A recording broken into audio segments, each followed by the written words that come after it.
Well, hello, welcome, come on in, sit yourself down. In this one we're going to be looking at some of Mike's live solo work for Even Flow. Now, a little while back I did a compilation video of a load of Mike's solos, requested from you guys actually. It was all your sort of favourite snippets of his live solos over the years. So what we're going to do is I'm going to play back through those and pick out a few choice little licks that you can add to your arsenal of, I'm sure, already growing and burgeoning collection of licks and riffs. Now, it's all based in D minor pentatonic or D minor blues, right? You can play either mainly the first and second positions of those scales. I'm not going to dwell too much on the theoretical side of things, but we're going to look at the two pentatonic shapes and examples of how Mike transitions between the two and plays in them, right? That's it, basically. Bit of fun, you get a load of licks out of it. Let's crack on, shall we? Now, before we dive right in, some notes. Again, don't worry too much, but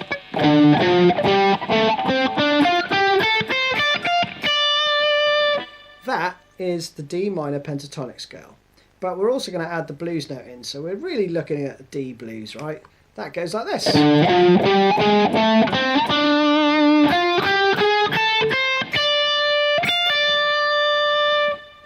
All right.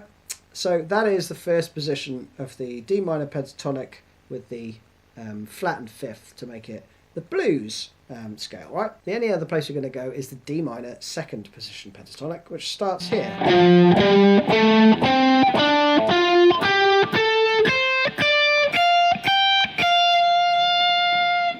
Right? And we're not going to play all of it either. We're going to really, the runs that he does, like at the beginning of the first solo, right?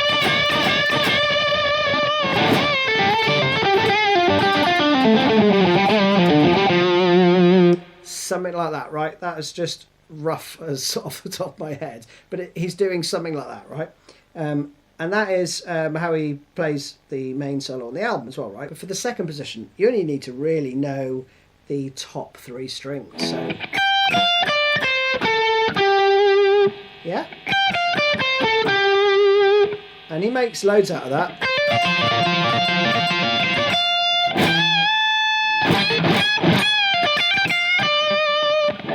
All that sort of stuff, but then the rest of it is just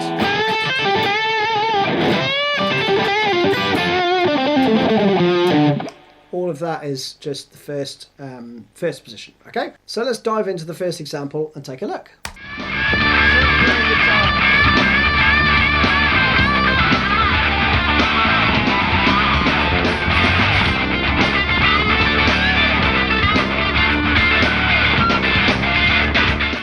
Makes it tricky to play over this and make it interesting is that the chords go nowhere. They stay on D for the whole time, right? So the bass doesn't move, the Stones guitar part doesn't move at all. So Mike's got his work cut out to make it sound interesting because there's not a lot else going on. And for this one, he starts off with a unison bend on the 13th fret. Now that is D, right? So the 10th fret there is D, and you're bending the 13th fret up to D. So you're starting on a pretty strong footing, right? Then he goes for a run, which is something like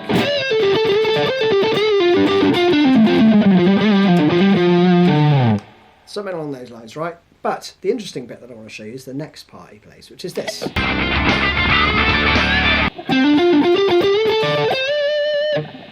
Just that little lick there. So that part slowly, starting on the 10th fret on the D string.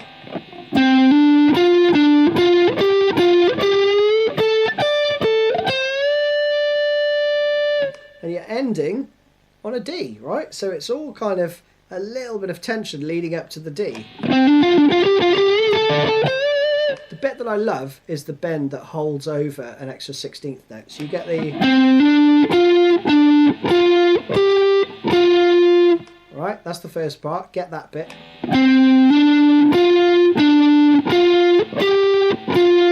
Then you do this bend. And then you flatten your finger on the 10th fret on the B and the E. And I'm rolling my finger there, so I'm not flattening it completely, right? Because you don't want it to ring out like that. Okay, you want to hear the notes clearly. then a bend for the last beat. So, once again, quickly.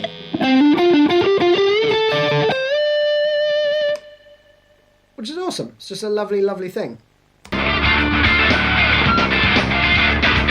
Then he goes into this really funky part. Goes something like that, right? Which is basically 2 whackers and 2 octaves. That's the 10th fret and the 13th fret on the G and E string, right? And you do that twice, so it's... Then you do another whack, and then you go to double stops on the 12th and the 10th fret. So there's loads of ways you can get that into your playing and into your solos, right? So you can mix it up with a few notes.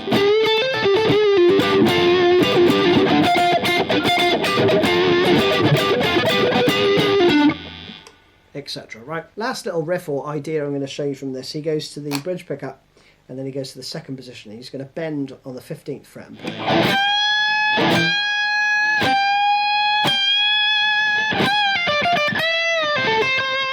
So he's doing full bends on the 15th fret on the E and the B string.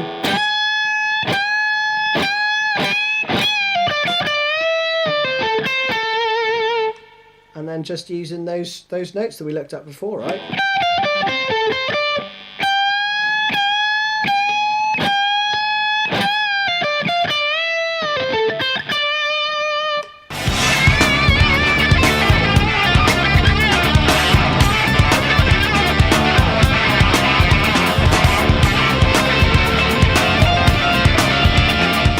On to the next one, Seattle 93. This is brilliant. This has got a couple of little bits I want to show you. The intro riff is just awesome.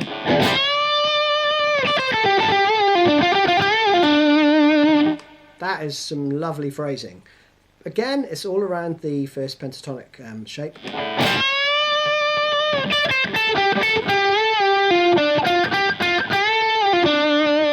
And there's a little triplet at the end there which really breaks up the phrasing. So let me play that slowly.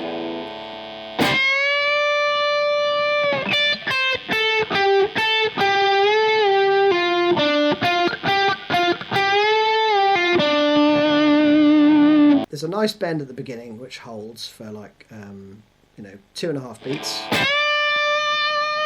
and then you've got this little run, but he doesn't bend straight away, right? Doesn't do that. He holds and then bends, and it continues that run and makes it just sound a bit more interesting.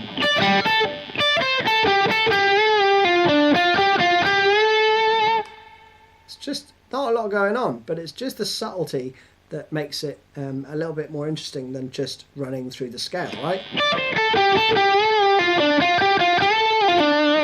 And that little triplet bit at the end is just him bending and then just a very quick release, pull off, and then 12th fret on the next string down.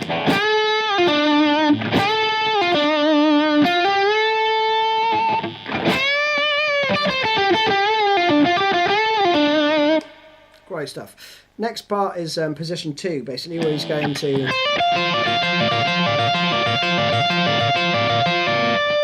He's done this in loads of his solos. You basically bank your first finger on the 13th fret, hammer on to the 15th on the B, and you're just going to be repeating that pattern of 3 same notes.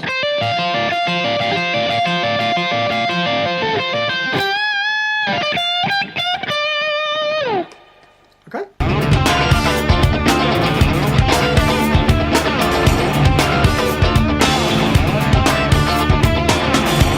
Now at the end he does go to a really clean sound. I'm not going to bother, but it's basically just playing a load of double stops, which is just double stops, 13, 13, 10, 10, and then 12, 10 on the next string down. And then you can play kind of 10th fret on the D, G and B there.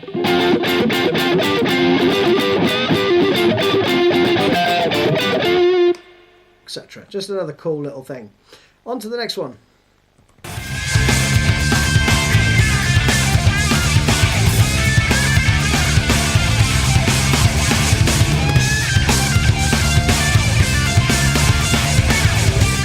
This one's Boston in '94, so another year down the road, but basically starts off with his wah again, but I don't have my wah plugged in.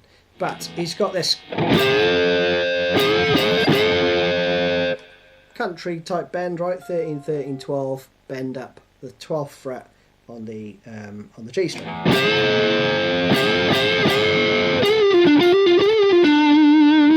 But then again, another variation. We'll go through that slowly. It's just a bend, release, pull off.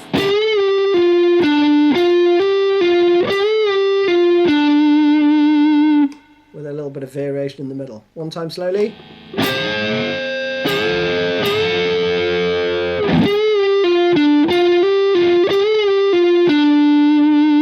Then he does another one of those. One of those little classic runs, but then he goes up to the second position. He plays this.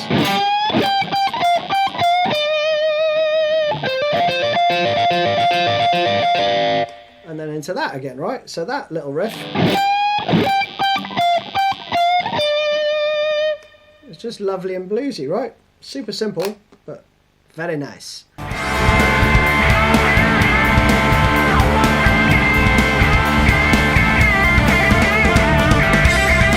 Touring band 2000 again, right? This is 2000 now, so another 6 years on.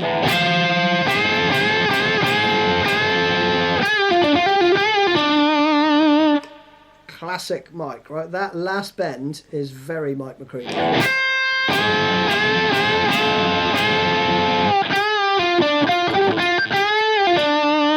It's that little quick bend at the end. It's basically a very quick release and pull off. He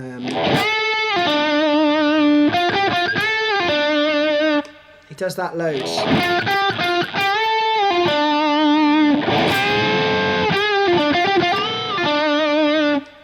Very Mike.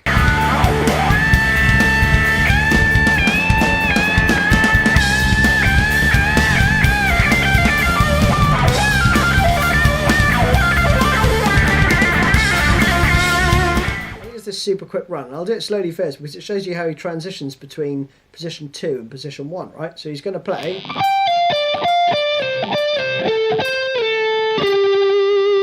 That bit there. And now he's back to square one, right? To go do some more mic stuff. So, but it's quick. It goes. Now there's wah in there as well. So if you do it with wah, you can probably, hide a multitude of sins, which I would do if I had it plugged in. But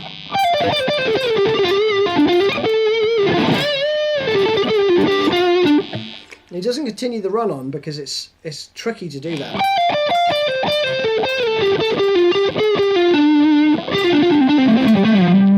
I mean, you could, right? So you can, tag some stuff on then after that. But I just wanted to point that out because it's a really cool little technique. And you don't need to play it that quickly, right? He does it slowly as well when he's doing, I think that's Daughter, maybe wrong, but he does something like that to move between the two as well, which is just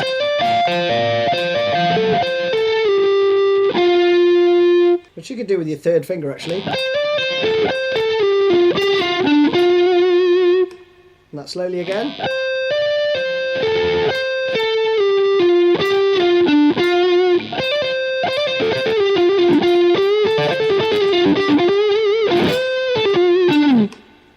And you're back in position 1 again.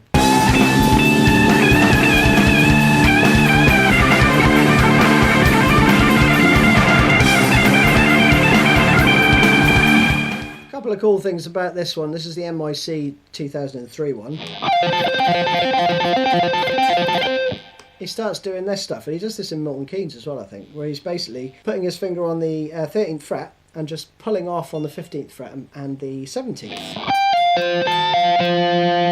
And then playing the 13th note on the B, right? So that quickly.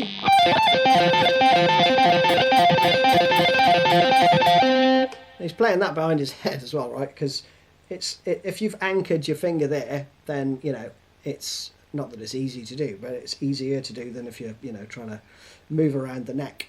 The other riff that he does is this, which again is very Mike. He does very quick 16th notes, where he's going. So worth slowing that down. It's a hammer-on, a pull-off, and then the 12th fret. So 10, 13, 10, 12, right? B and G string in effect there.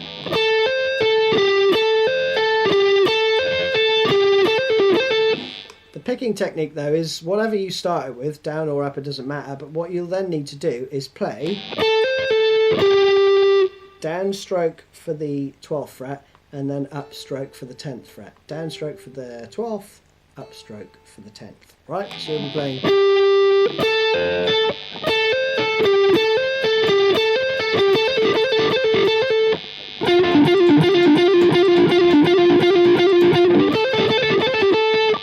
Etc. Right? I can't do it as quick as he can, but that may give you some more inspiration also.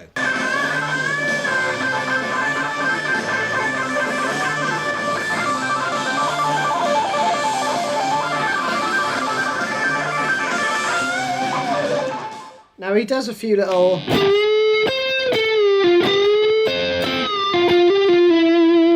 a few bits like that, right? But the bit I want to show you is this.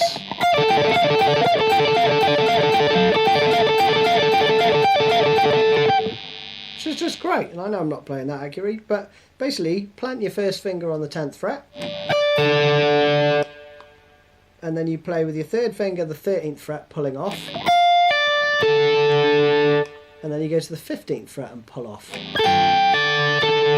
Oops. And there you're going to be playing downstroke, upstroke, downstroke, upstroke, okay?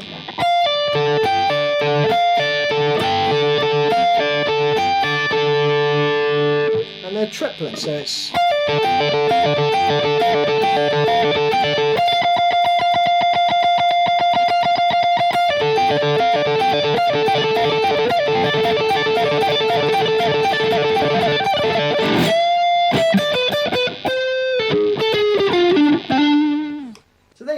I hope that helped and was useful for you. If you enjoy this sort of thing, then we can do a load more of Mike's stuff as well. Just comment below and I will sort that out for you. So go get cracking. See you soon. Cheers.